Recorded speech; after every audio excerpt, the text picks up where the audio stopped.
Hi friends, నేను మీ మహవి. ఏంటి ఈ అమ్మాయి పూలకుండి చూపిస్తుంది, అంత స్పెషల్ ఏముంది అనుకుంటున్నారా? అవునండి, ఒక స్పెషల్ అయితే ఉంది. మా ఇంట్లో పూలకుండీలో పూలు మాత్రమే కాదు, ఒక పెద్ద సైన్యమే ఉంది. అదేంటో మీకు చూపిద్దామని వీడియో తీశాను. చూసారా, స్నేల్స్ ఉన్నాయి, నత్తలు. అవి అసలు ఎలా వచ్చాయో ఎందుకు వచ్చాయో కూడా మాకు తెలియలేదు. ఇదే ఫస్ట్ టైం అనమాట ఇలా జరగడం. ఇంతకుముందు పూలకుండీలు పెట్టాం కానీ ఎప్పుడు ఇలా జరగలేదు. ఇసుకలో ఉంటే వస్తాయని తెలుసు కానీ ఇలా పూల మట్టికి కూడా వస్తాయని తెలీదు. సో మీకు కూడా చూపిద్దామని వీడియో తీశాను. చూసారా అది ఎలా కదులుతుందో. ఇవి చాలా ఉన్నాయన్నమాట, అసలు చాలా ఉన్నాయి.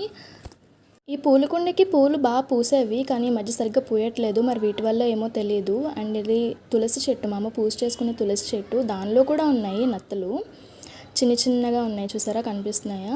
అలాగే పక్కన ఇంకో పూలకుండి కూడా ఉంది, దానిలో కూడా ఇంకా చిన్నవి ఉన్నాయన్నమాట. అవి మేబీ ఇప్పుడిప్పుడే వస్తున్నాయో ఏమో తెలియదు. ఈ మధ్య వర్షాలు పడడం వల్ల ఇవి ఏమైనా వచ్చాయా? మాకైతే